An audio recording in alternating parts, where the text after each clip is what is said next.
Hi guys, welcome back to my channel. I hope you all guys are doing well. So today we are going to talk about the PR process, the harsh reality of permanent residency in Australia. Shall we go for this process or not? Or we can talk about the other option, whether to go for study visa or the PR visa. जी हाँ दोस्तों, आज हम बात करने जा रहे हैं अगर हम ऑस्ट्रेलिया के लिए ऑस्ट्रेलिया इमिग्रेट करते हैं तो हमको कौन सा पाथवे चूज़ करना चाहिए, स्टूडेंट वीज़ा पे जाना चाहिए या पीआर ऑप्शन पे जाना चाहिए।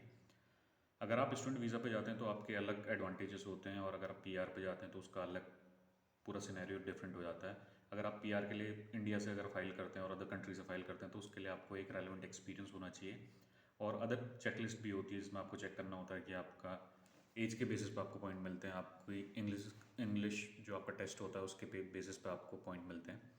और अगर इंडिया से आप पीआर अप्लाई करते हैं तो उसमें ऐसा होता है कि अगर आप 3 से 5 साल का आपका एक्सपीरियंस है, इंडिया से इमिग्रेट करते हैं तो थोड़ा चीप पड़ता है as compare to student visa पर अगर जाते हैं। तो स्टूडेंट वीज़ा पर अगर आप वहाँ जाएंगे तो आपको इंटरनेशनल एक्सपोजर मिलता है इन टर्म्स ऑफ स्टडी। आपको वहाँ अच्छे जैसे अदर कॉलेजेस हैं, जैसे हम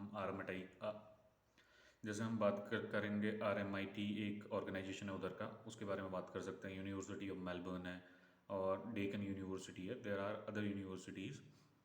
अगर आप वहाँ पढ़ते हैं तो आपको इंटरनेशनल एक्सपोजर तो मिलता है। वो तो खैर एक्सपीरियंस इंटायरली डिफरेंट है। अगर आप 2-3 साल वहाँ पे पढ़ाई करते हैं तो उसके बाद जो प्रोसेस आपका होता है, 2 साल आप MBA करते हैं, आप बैचलर्स करते हैं, उसके बाद आप जो आपको वर्क वीज़ा मिलता है, जो आपका पोस्ट स्टडी वीज़ा मिलता है, उसमें आपको 2-3 साल के लिए एक्सटेंड हो जाता है। उसमें ऐसा होता है कि आप जॉब कर सकते हैं, तो उस टाइम ड्यूरेशन पे ऐसा होता है कि आप 2-3 साल काम करने के बाद फिर PR के लिए अप्लाई कर सकते हैं 3 साल के बाद। तो उसमें ऐसा होता है कि आपके फ़ी वगैरह तो आपको एक तो पूरी पे करनी पड़ती है और उसके बाद जो कोर्स आपने चूज़ कर रखा है, आपको ये श्योरिटी नहीं रहती कि अगर आप 3 और 4 ईयर्स के बाद वो PR लिस्ट पे है या नहीं है। जो PR का एक लिस्ट निकलती है, स्किल असेसमेंट लिस्ट में स्किल्ड ऑक्यूपेशन लिस्ट होती है, उसके अंदर आपका जो जिस कैटेगरी में आपने अपना स्टूडेंट जो आपने स्टडी करी है वो फॉल करनी चाहिए। अदरवाइज़ आपको वेट करना पड़ता है उस टाइम ड्यूरेशन के लिए, जब तक आप वो स्किल ऑक्यूपेशन लिस्ट डिमांड में नहीं आती तब तक आप PR फाइल नहीं कर सकते वहाँ पे। और ये सेम सिनेरियो इंडिया से भी रहता है। अगर इंडिया में आप स्किल ऑक्यूपेशन लिस्ट को देख के अगर PR फाइल कर रहे हैं और आपने यहाँ से कंसल्टेंसी फ़ी वगैरह सब पे कर दी है और आपने EOI लॉन्च किया और वहाँ से हट गया तो फिर आपको वेट करना पड़ेगा। आप EOI लॉन्च नहीं कर सकते उसके लिए, उसका आपका रिजेक्शन ही आएगा उसमें।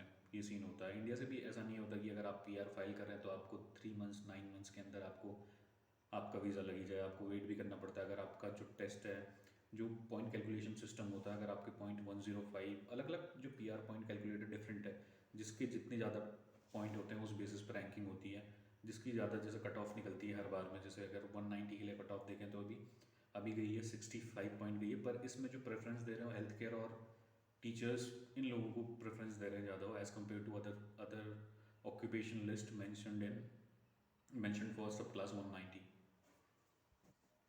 तो आपको इस चीज़ का मेक श्योर करना पड़ता है कि ये चीज़ें देखनी होती हैं। और उसके बाद अगर इंडिया से PR लगाते तो पहले मैंने भी फाइल किया था कुछ 2 ईयर्स बैक। 190 तो उन्होंने नहीं बताया था, उन्होंने कहा था कि आपका जो सब क्लास है वो जो आपका जिसके लिए हम आपका वीज़ा लगा रहे हैं स्किल ऑक्यूपेशन लिस्ट के अंदर फॉल करता है। तो उन्होंने बताया, तो उसके बाद जैसे मैंने फाइल किया तो वहाँ से कुछ रिस्पॉन्ड आया नहीं। EOI जैसे ही वहाँ पर कोई लोगों ने यहाँ से रजिस्ट्रेशन करा, उसके बाद अभी 1-1.5 साल तक का वहाँ पे कुछ रिवॉर्ड नहीं आया, तो फिर वो वहीं फाइल अटक गई, तो मेरे को फिर छोड़ना पड़ा। उसके बाद मेरे को प्रोसेस छोड़ना पड़ा। उसके बाद मैंने कनाडा के लिए ट्राई करा, तो ऐसी प्रोसेस चलता रहा। कनाडा में भी ऐसा हुआ कि जब तक कनाडा के लिए अप्लाई किया था तभी IELTS स्कोर एक्सपायर हो गया, तो फिर दोबारा मैं टेस्ट दे नहीं पाया उसका भी। तो वो प्रोसेस भी वहीं पर रुक गया। जो कंसल्टेंट था उन्होंने कहा था जो आपकी फ़ाइल के जो आपने एक बार चार्जेस दे रखे हैं, आपकी जो फ़ाइल है आपके प्रोसेस को चेंज करके कनाडा कर देते हैं। फिर उसके बाद भी यहाँ पर मैंने अपना जो प्रोसेस चलता है उनका, जो एजुकेशन के लिए उनको एजुकेशनल क्राइटेरिया WES से अपने डॉक्यूमेंट वेरीफाई करने होते हैं, तो मैंने वो कराए। फिर उसके बाद प्रोसेस रुक गया था। तो same goes for this Australia PR from India as well. अगर आप इंडिया से अप्लाई करते हैं तो कोई श्योरिटी नहीं है कि आपको वीज़ा मिल ही जाएगा। उसके अलावा अगर जो स्टूडेंट जो इंटरनेशनल स्टूडेंट हैं, जो यहाँ से स्टडी वीज़ा पर गए हैं, उनके लिए तो और ज़्यादा प्रॉब्लम होती है कि उनको तो और श्योरिटी नहीं होती कि उनको PR मिलेगा नहीं मिलेगा। उनकी कट ऑफ बहुत ज़्यादा जाती है।